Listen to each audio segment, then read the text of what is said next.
చంద్రబాబు నాయుడు గారి మాదిరి ఆయన మోసాలు నిజంగా ఈ మధ్యకాలంలో క్లైమాక్స్ అనేది మీ అందరికీ బహుశా తెలిసే ఉంటుంది. మొన్న ఈ మధ్యకాలంలోనే క్లైమాక్స్కి చేరినాయి. మామూలుగా చంద్రబాబు నాయుడు అనే వ్యక్తి అబద్ధాలు చెప్తాడు, మోసం చేస్తాడు అన్నది మనందరికీ కూడా బాగా తెలిసిన విషయాలే. అయినా కూడా ఎందుకో మొన్న సందర్భంలో చంద్రబాబు నాయుడు గారిని పొరపాటున నమ్మి ఆశకు లోనై పొరపాటున కొన్ని తప్పుడు అడుగులు పడ్డాయి. తప్పుడు అడుగులు పడి తెలుసుకున్న తర్వాత కనీసం చంద్రబాబు నాయుడు గారు ఇప్పుడన్నా మారింటాడేమో అని చెప్పి చాలామంది ఎదురు చూశారు.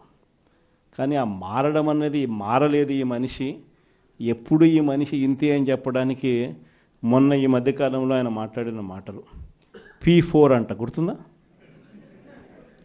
P4 అని కొత్త మోసం తీసుకొచ్చినాడు.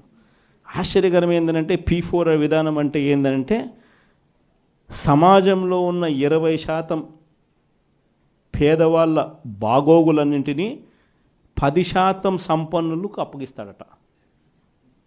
అసలు ఈ మనిషి ఏం మాట్లాడుతున్నాడో నాకే అర్థం కాల రోజు చెప్పిన తర్వాత. అసలు రాష్ట్రంలో ఎన్ని వైట్ కార్డ్స్ ఉన్నాయో చంద్రబాబుకు తెలుసా అని అడుగుతా ఉన్నా. వైట్ కార్డ్ అంటే ఏంది? తెల్ల బియ్యం కార్డ్ అంటే ఏంది? బిలో పావర్టీ లైన్ అని, అంటే దారిద్ర్య రేఖకు దిగువన ఉన్న వాళ్ళు అనేదే కదా దాని అర్థము. రాష్ట్రంలో 1,61,00,000 ఇళ్ళుంటే అందులో 1,48,00,000 ఇళ్ళు వైట్ కార్డ్ హోల్డర్స్. అంటే ఎంత పర్సెంటేజ్? 1,61,00,000కు 1,48,00,000 అంటే దాదాపుగా 90%. దాదాపు 90% రాష్ట్రంలో ఉన్న ఇళ్ళు ప్రజలు దారిద్ర్య రేఖకు దిగువన ఉన్నవాళ్ళు.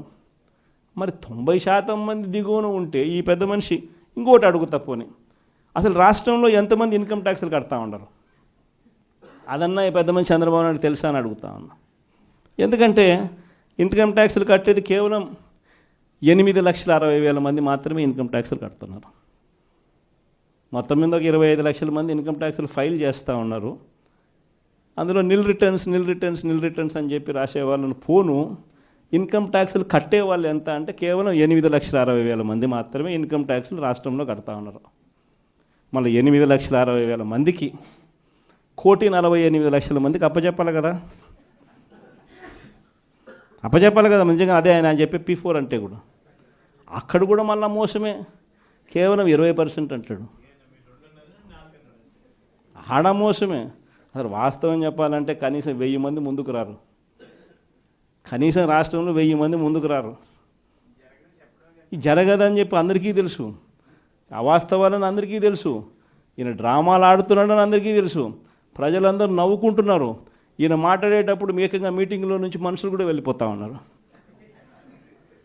ఇంత అబద్ధాలు చెప్పాకయ్యా, ఇంత మోసం చేయకయ్యా అని చెప్పి చెప్తా ఉన్నా కూడా ఈ మనిషికి నేను చెప్పేది అబద్ధమే, నేను చెప్పేది ప్రజలు నమ్మాల్సిందే అని అబద్ధాల మీద అబద్ధాలు చెప్పుకుంటూ పోతూ ఉన్నాడు.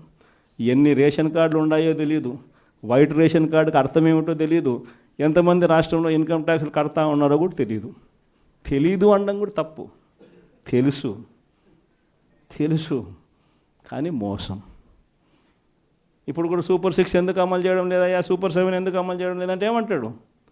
రాష్ట్రంలో అప్పులు 10 లక్షలు అంటాడు. ఎన్నిసార్లు చెప్పాలయ్యా నీకు రాష్ట్రంలో అప్పులు ఎంత ఉన్నాయి అని చెప్పి?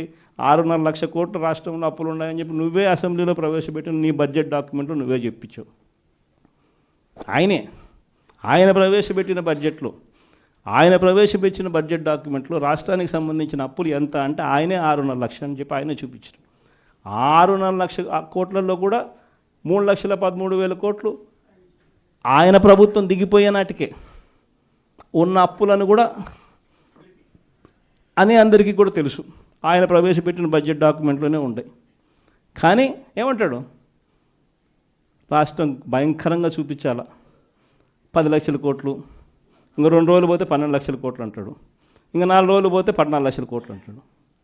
ఎందుకు? సూపర్ 6 ఎగరగొట్టడానికి, సూపర్ 7 ఎగరగొట్టడానికి మళ్ళీ ఒక అబద్ధం. అంటే ఇంకో పెద్ద గీత గీయడం. దిక్కుమాలిన అబద్ధాలు, దిక్కుమాలిన మోసాలతో ఈ రాష్ట్రంలో ప్రభుత్వంలో పరిపాలన చేస్తా ఉన్న ఇలాంటి పాలన పోయి మళ్ళీ మాట చెప్తే మాట మీద నిలబడే పాలన ప్రజలకు ఏదైనా కూడా సమస్య వస్తే ఆ ప్రజల సమస్యలను చూసి కనీసం తప్పించే గుండె ఉండే ఒక మంచి పాలన మళ్ళీ రావాలి అని చెప్పి ప్రజలందరూ కూడా మనస్ఫూర్తిగా కోరుకుంటా ఉన్న ఇలాంటి సమయాల్లో వైఎస్ఆర్ కాంగ్రెస్ పార్టీకి నా అన్నదమ్ములుగా, నా అక్క చెల్లెమ్మలుగా మీరంతా నాకు తోడుగా నిలబడతా ఉన్నందుకు మనస్ఫూర్తిగా మీ జగన్ మీ అందరికీ కూడా మరొకసారి హ్యాట్స్ ఆఫ్ చెప్తా ఉన్నాను.